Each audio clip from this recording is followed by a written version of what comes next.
எல்லோருக்கும் வணக்கம். Welcome back to my channel. இன்றைக்கி ஒரு ரொம்ப குயிக்கான சிம்பிளான விலாக் தான். எப்பவும் போல் காலையில் லஞ்ச் பாக்ஸ் தான் உங்களோட ஷேர் பண்ணிக்க போகிறேன். இன்றைக்கி லஞ்ச் பாக்ஸுக்கு பார்த்திங்கன்னா நான் ஸ்நாக்ஸுக்கு சுண்டல் தான் கொடுக்க போகிறேன். ஃப்ரூட்ஸ் அப்படி இல்லைனாலே சுண்டல் தான் ஒரு ஹெல்தியான குயிக்கான ஆப்ஷனும் கூட. நான் ஊற வச்சது பார்த்திங்கன்னா வெள்ளை முக்கடலை. ஊற வைக்க டைம் இல்லை மறந்துட்டோம் அப்படின்னா காராமணி எப்போவுமே ஸ்டாக்கில் இருக்கும். வெள்ளை காராமணி இல்லை சிகப்பு இது ஏதாவது ஒன்று நம்ம எக்ஸ்ட்ராவாக 4 விசில் விட்டாலே போதும், ஊற வைக்கணும்னு அவசியம் கிடையாது. காராமணி சுண்டல் கொடுத்து விட்டுருவேன். இது ஒரு சின்ன ஒரு ஐடியா தான் ஸ்நாக்ஸ் பாக்ஸ்க்கு. லஞ்சுக்கு பார்த்திங்கன்னா ஆலு பரோட்டாக்கு ஃபஸ்ட்டு நான் உருளைக்கிழங்கு வேக போட்டு எடுத்து ஆற வச்சுட்டேன். ப்ரெஷர் நீங்கள் குக்கரில் வேக போட்டிங்கன்னா ப்ரெஷர் அடங்கின உடனே நீங்கள் தண்ணியிலேருந்து உருளைக்கிழங்கை எடுத்து ஆற வச்சுருங்க. இல்லைன்னா எல்லா தண்ணியும் உருளைக்கிழங்கு இழுத்துரும். அதுக்கப்புறம் நமக்கு பரோட்டா திரட்டுறதுக்கு வராது. தண்ணி இழுத்துருச்சுன்னா ஒரு மாதிரி பிரிஞ்சிட்டு வரும். இப்போ நம்ம தாளித்து அதுக்கப்புறம் தான் நான் செய்ய போகிறேன். ஒரு கடாயில் கொஞ்சமாக எண்ணெய் எடுத்திருக்கேன். கொஞ்சமாக ஒரு பாதி வெங்காயம் சொல்லலாம், அந்த மாதிரி வெங்காயம், அப்புறம் ஒரு பச்சை மிளகாய் நல்லா பொடியாக நறுக்குனது, அது கூட ஒரு அரை டீஸ்பூன் மாதிரி இஞ்சி பூண்டு பேஸ்ட் இது போட்டு கொஞ்ச நேரம் வதக்கிக்கோங்க. வதக்குனதுக்கப்புறமா நம்ம மசிச்சு வச்சுருக்க உருளைக்கிழங்கை ஆட் பண்ணி அதையும் வதக்கிக்கோங்க. நீங்கள் வதக்கிட்டு இந்த மாதிரி நான் வதக்கி ஆலு பரோட்டா பண்ணும்போது மட்டும்தான் நான் வெங்காயம் சேர்ப்பதுண்டு. நான் சில டைம் வதக்காமலேயும் செய்வேன். அது சூடாக வீட்டில் சாப்பிட நல்லாயிருக்கும். லஞ்ச் பாக்ஸ்க்கு இல்லை நீங்கள் ட்ரெயினுக்கு இந்த மாதிரி எடுத்துகிட்டு போகும்போது அதிக நேரம் தாங்கிறதுக்கும் அப்படியே ப்ளெயினாக சாப்பிட ரொம்ப டேஸ்டியாக இருக்கிறதுக்கு இந்த மாதிரி வதக்கி அதை ஸ்டஃப் பண்ணி எடுத்துகிட்டு போகும்போது அந்த பரோட்டா இன்னும் டேஸ்டியாக இருக்கும். ப்ளஸ் இன்னும் நிறைய டைம் வரும். ஸோ இதில் உப்பு, அதுக்கப்புறம் கொஞ்சமாக மிளகாய்த்தூள், தனியாத்தூள், அதுக்கப்புறம் வறுத்து அரைச்ச ஜீரகப்பொடி, கரம் மசாலா இதெல்லாம் ஆட் பண்ணியிருக்கேன். நான் காரத்துக்கு தகுந்த மாதிரி பச்சை மிளகா போட்டதால் நான் கொஞ்சமாக சில்லி பவுட்ரு போட்டிருக்கேன். உங்கள் காரத்துக்கு தகுந்த மாதிரி நீங்கள் போட்டு நல்லா இதை நீங்கள் பார்த்தீங்கன்னா நல்லா மிக்ஸ் பண்ணி இந்த மாதிரி கடாயில் ஒட்டாமல் நம்ம எப்படி சப்பாத்தி மாவு டோ இருக்குமோ அந்த பதத்துக்கு இது வரும். நீங்கள் நல்லா கலந்து விட்டிங்கன்னா அதுக்கப்புறமா இந்த மாதிரி இருந்தால் மட்டும்தான் உங்களுக்கு பரோட்டா நல்லா தரட்டுறதுக்கு நல்லா வசதியாக இருக்கும். இப்போ நான் கடைசியாக பார்த்திங்கன்னா சாட் மசாலா ஆட் பண்ணுறேன்.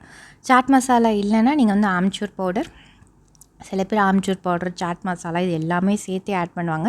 பட் எனக்கு சாட் மசாலாவிலையும் amchur powder dry mango powder இருக்குது. ஸோ அதையும் இதையும் ரெண்டும் சேர்த்து பண்ணும்போது எனக்கு புளிப்பு ஜாஸ்தியாகிற மாதிரி ஒரு ஃபீலிங் இருக்கிறதால எய்தர் ஆர் தான் பெட்டர் ஆப்ஷன். சாட் மசாலா இன்னும் நல்லா ஃப்ளேவர் கொடுக்கறதுனால சாட் மசாலா ஆட் பண்ணுறேன். அதே மாதிரி நீங்கள் இதில் கொத்தமல்லி பிடிக்கும் அப்படின்னா கொத்தமல்லி நீங்கள் ஆட் பண்ணிக்கோங்க. நான் சொன்னேன் ஆல்ரெடி பச்சை கொத்தமல்லி இங்கே பிடிக்கிறது இல்லை எங்கள் வீட்டில் அப்படிங்கிறதால நான் ஆட் பண்ணல. பட் பிடிக்குங்கிறவங்க நல்ல பொடியாக நறுக்கின கொத்தமல்லியும் இந்த மாதிரி ஆட் பண்ணி நீங்கள் இப்போ பார்த்தீங்கன்னா கடாயை விட்டு ஒட்டாமல் இந்த மாதிரி வந்துருச்சு. இந்த பதத்தில் இது நல்லா சூடாறினதுக்கப்புறமா நம்ம நல்லா சப்பாத்தி மாவில் இருக்கு இல்லையா, அதில் டோவில் உருண்டை பிடிச்சி அது ஸ்டஃப் பண்ணுறதுக்கு வசதியாக இருக்கும். திரட்டும் போது ஒரு மாதிரி பிஞ்சு வராது. ஈரப்பதம் தண்ணி இழுத்துட்டால் மட்டும்தான் பிஞ்சு வருமானால் தான். உருளைக்கிழங்கு வெந்து உடனே நீங்கள் எடுத்து தனியாக வச்சு ஆற வச்சுருங்க. இப்போ நான் இந்த மாதிரி தான் பண்ணி திரட்டுறேன்.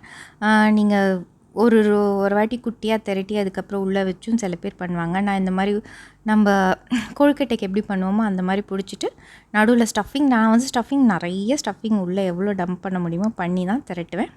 ஆனாலும் தனியாக பிச்சுட்டு அந்த மாதிரிலாம் வராது. நம்ம நிறைய ஸ்டஃபிங் இருக்கும் போது டேஸ்ட்டாக இருக்கும். என் பசங்களுக்கு அப்படி தான் பிடிக்குங்கிறதால ஸ்டஃபிங் நிறைய உள்ளே வச்சு இந்த மாதிரி திரட்டி எடுத்துப்பேன்.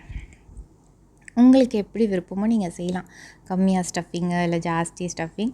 ஆனால் நீங்கள் தண்ணி உருளைக்கிழங்கு நிறைய தண்ணி அப்சார்ப் பண்ணலன்னா இந்த பதம் கரெக்டாக நல்லாவே வரும். நீங்கள் தாராளமாக ட்ரை பண்ணி பார்க்கலாம். அண்ட் இது ட்ரெயின் ஜேர்னி இல்லை நீங்கள் வேறு எங்கேயாவது ஊருக்கு போகணும் எடுத்துகிட்டு போகணும் அப்படின்னாலும் பெஸ்ட் ஆப்ஷன். இந்த மாதிரி வதக்கிட்டு ஆலு பரோட்டா பண்ணி எடுத்துகிட்டு போகிறது.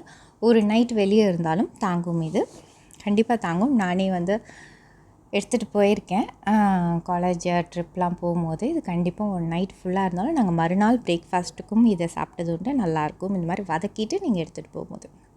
ஸோ இன்றைக்கி ரெசிபி பார்த்திங்கன்னா இதுதான். ஆலு பரோட்டா, அதுக்கப்புறம் ஸ்நாக்ஸுக்கு சுண்டல், தொட்டுக்கிறதுக்கு நார்மலான கெச்சப். இதுதான் இன்றைக்கி லஞ்ச் பாக்ஸ். இந்த ரெசிபிஸ் அண்ட் வீடியோ உங்களுக்கு பிடிச்சிருந்தா கண்டிப்பாக சப்ஸ்கிரைப் பண்ணி சப்போர்ட் பண்ணுங்கள். தேங்க்யூ ஃபார் வாட்சிங்.